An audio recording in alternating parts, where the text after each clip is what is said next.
7월에서 9월로 이렇게 유예를 시켜버리게 되면 잘못된 시그널을 또 줄 수도 있겠죠. 약간 사인을 주는 건가 싶게. 사도 되나? 정부가 아직은 괜찮다. 사라고 이렇게 생각을 하고 있구나라는 신호를 충분히 줄 수도 있기 때문에 저는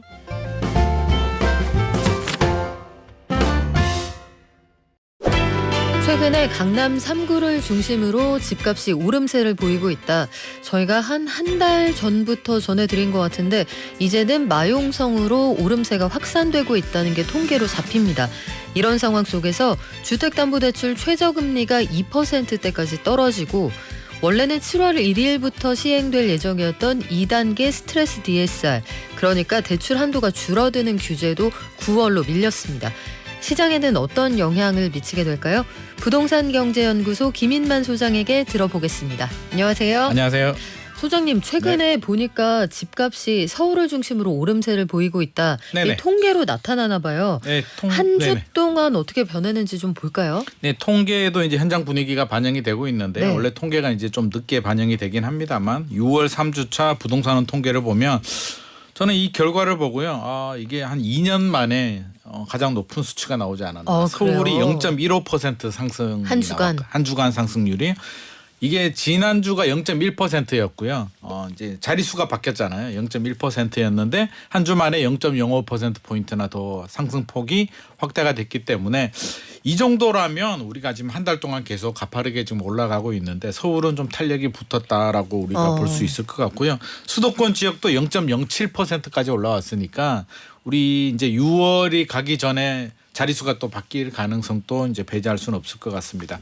반면에 지방은 마이너스 0.05% 전주와 그냥 동일하게 있어서 이제 지방보다는 서울 수도권 지역이 좀 상승폭을 확대하고 있다. 이렇게 볼 수가 있을 것 같고요. 전세 가격도 여전히 가파르네요. 서울은 0.17%, 수도권 또 0.11%니까 전세도 역시 매매보다 오히려 더 가파르게 올라가고 있고 매매 가격도 따라가고 있고 강남이 먼저 움직이니까 이제 거의 전고점 온 것 같습니다. 그러니까 마용성이라든지 동작구, 준강남권 지역들도 전고점을 향해서 지금 달리고 있는 상황입니다. 그렇군요. 이게 그러니까 그 0.1, 0.15 이거는 누적돼서 쌓이는 거잖아요. 주간이니까요. 그렇죠. 우리가 0.1을 우습게 볼 게 아니라 0.1을 만약에 1년 모아버리게 되면 52주라면 굉장히 큰 숫자가 되는 거죠. 그래요. 네네. 이게 분위기가 좀 달라졌다. 추세 전환이 좀 되고 있다는 게 현장의 이야기들인데 네. 최근에 실제로 거래 가격이 어떻게 움직이고 있는지 현장의 가격을 좀 들어볼까요? 네네. 실제 현장에서도 이제 뭐 단지마다 좀 차이는 있는데요. 좀 차이가 있다면 우리가 2020년, 2021년 같은 경우는 나홀로 아파트 모든 아파트들이 다 이렇게 막 올라가는 분위기라면 지금은 이제 랜드마크 아파트들 좀 대규모 그 지역에서 인기 있는 아파트 위주로 움직이고 있고요. 단적으로 제가 어제 이제 둔천주공 올림픽파크 포레온 현장에 한번 다녀왔거든요.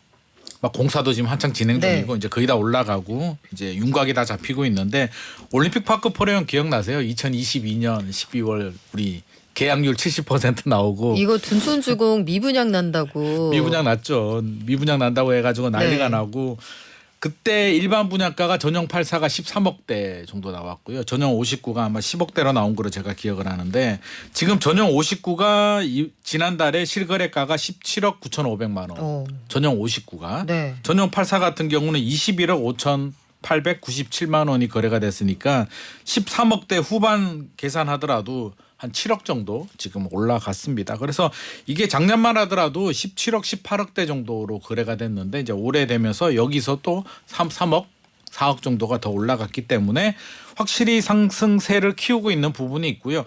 우리가 강동구 같은 경우는 지금 입주 물량도 많이 나오고 서울에서 입주 물량이 올해 제일 많죠. 제일 많습니다. 뭐 40% 이상이 이제 강동구에 물려 있음에도 불구하고 매매 가격은 이렇게 상승폭을 확대하고 있다. 근데 반대로 전세는 좀 힘듭니다. 매물이 지금 832개가 쌓여 있다고 하고요.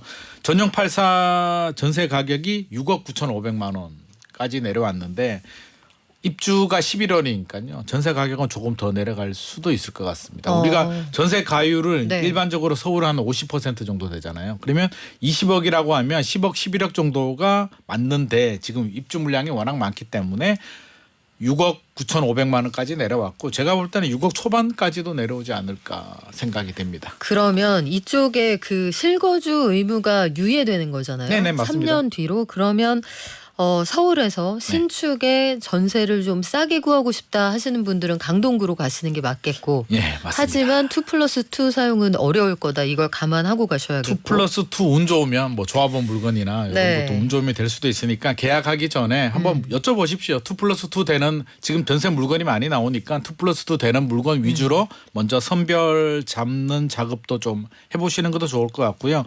우리 헬리오시티 같은 경우도 입주할 때 전용 84가 4억 원대까지 내려왔거든요. 그러다가 이제 물론 한 2년 지나고 이제 금방 급등했죠. 회복되긴 했는데 어떻게 됐든지 간에 2년 4년은 저렴하게 살 수가 있으니까 좀 눈여겨 보셔도 좋을 것 같습니다. 그래요. 그 이후의 계획도 좀 세워 보셔야 합니다. 헬리오시티 때는 전세금이 2년 뒤에 급등해서 급등했습니다. 여기 사시던 분들이 판교 분당 쪽으로 많이 가셨거든요. 아마 여기 둔천주공 올림픽파크 포레온도 아마 그렇게 재현이 될 것 같습니다. 2년 후 또는 4년 후가 되면 뭐 10억 11억은 그냥 그돈이 넘어가니까 그런 점을 감안하셔서 여러 가지 전략을 좀 세우셔야 될 것 같습니다. 그래요. 그런데 이렇게 서울 아파트 매매 시장이 좀 살아나는 것 같다 이런 조짐을 보이면서 경매 시장도 분위기가 좀 달라지고 있다고 하던데요. 당연하죠.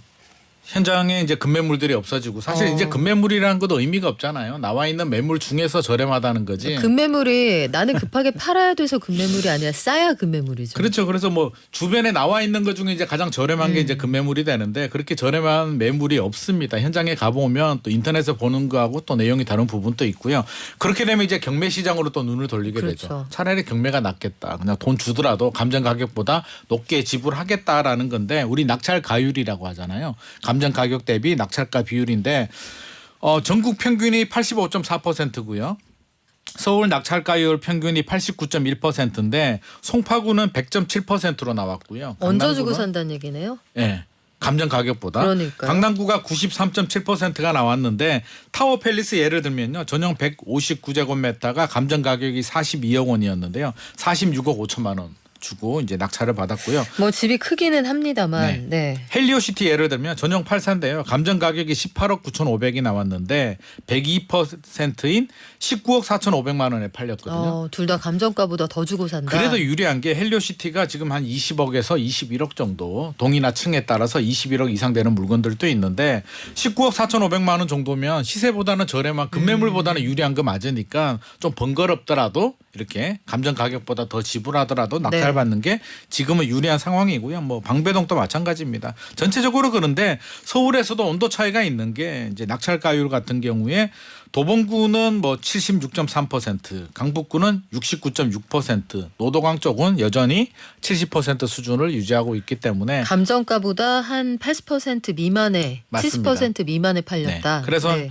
뭐 강남 3구라든지 마용성 인기 지역 위주로 역시 경매 시장도 그렇게 움직이고 있는 상황입니다.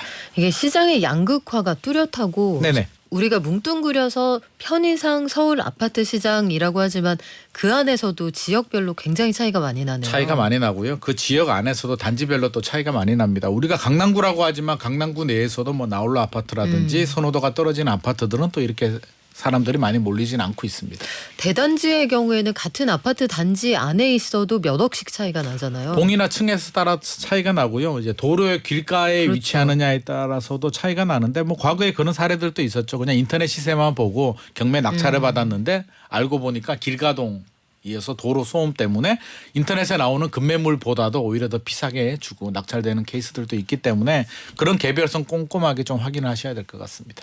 그래서 관심 있는 물건이 있으시면 반드시 현장에 가보셔야 그럼요. 됩니다. 네네. 인터넷으로 보거나 부동산하고 통화만 해서는 그래서는 감이 안 오실 것 같고 네네. 왜 몇 억 급락해서 거래 이런 거는 다 이유가 있거든요. 다 이유가 있고요. 네. 실제로 그런 사례들 저도 많이 경험은 했는데 이제 분명히 있다고 해가지고 아무리 봐도 이게 저렴하고 말이 안 되는 가격인데 현장에 가보면 금방 나갔어. 그렇죠. 이거를 아유 오시기 전에 딱 30분 전에 네. 계약금 들어왔어요. 이런 경우가 이거를 많잖아요. 멱살을 잡을 수도 없고 안 잡을 수도 없는 굉장히 그래서 화나는 상황인데 포털이나 이런 데 올라오는 게 네. 실제로는 다 있지 않을 수 있어요. 네네. 현장에 반드시 가보시기 바랍니다. 자, 그런데 집값이 지역별로 입지에 따라서 뭐 천차만별이긴 합니다만 통계적으로 이제 올라가고 있다는 게 잡히잖아요. 네네. 그리고 지금 저희가 상승 전환했다는 말씀을 거의 한 달 이상 계속 맞습니다. 드리고 있는 것 같은데 스트레스 DSR 2단계 규제라는 게 시행이 되면 또 어떨지 모른다. 우리가 한 주 전에 그 얘기했거든요. 맞습니다. 근데 그 사이에 정부가 입장을 바꿨어요. 아. 이거 7월 1일부터 시행을 하려던 대출 규제를 네네. 9월로 미룬다고 합니다. 맞습니다. 이거 시장에 어떤 영향 줄까요? 저는 솔직히 이게 정부의 의도를 좀 가늠하기가 어렵다라는 생각이 드는데요. 가계부채 관리도 그렇고요. 아마 뉴스를 보거나 통계를 보면 지금까지는 큰 문제는 아닙니다. 이 정도 상승률을 가지고 이제 정부가 호들갑 떨 필요는 없는데 자극할 필요도 없는 거거든요. 그러면 저는 순리대로 갔으면 좋을 것 같은데 7월에서 9월로 이렇게 유예를 시켜버리게 되면 잘못된 시그널을 또 줄 수도 있겠죠. 약간 사인을 주는 건가 싶게. 사도 되나? 정부가 아직은 괜찮다. 사라고 이렇게 생각을 하고 있구나라는 신호를 충분히 줄 수도 있기 때문에 저는 개인적으로는 이게 좀 잘못된 시그널이라고 생각을 하는데요. 정부는 2달 유예를 했습니다. 금융권에서도 당혹스럽다라는 반응이 나오고 있는데 그냥 진행은 진행대로 했으면 좋겠는데 이렇게 일관성이 없어져 버리면 문제가 되고요. 우리 스트레스 DSR 같은 경우는 이제 미리 금리 변동을 감안해서 미리 좀 스트레스 금리를 주는 거잖아요. 그래서 1.5%에 1단계는 25% 가산해서 0.38% 가산하고 2단계는 0.75% 이렇게 올려가야 되는데 이거를 2달 유예 준다는 얘기는 정부 입장에서는 좀 더 올라도 괜찮겠다라는 게 저는 가만히 된 것 같고 또 걱정되는 부분은 이러다가 집값이 지금 분위기라면 추석 전까지 이제 상승폭을 더 확대할 수도 있잖아요. 서울이 0.15%까지 주간 변동률이 왔으면 아마 조만간에 0.2% 이상 올라가는 거는 뭐 시간 문제일 것 같은데 이러다가 또 갑자기 규제한다라고 또 이렇게 나오지 않을까. 또 정책은 우리가 일관성이 굉장히 중요한데 좀 아쉬운 부분이 있고요. 저는 스트레스 DSR 저 개인적으로는 좀 원래의 원칙대로 좀 진행했으면 좋지 않을까 싶습니다. 그래요. 요거는 상황을 좀 지켜봐야겠네요. 아마 단기간에 스트레스 DSR 규제 직전에 대출 수요가 몰려서 이걸 좀 분산하려고 한다 이런 의견도 있더라고요. 네네. 시장 상황 어떻게 달라지는지 저희가 좀 면밀히 보고 그때그때 알려드릴게요.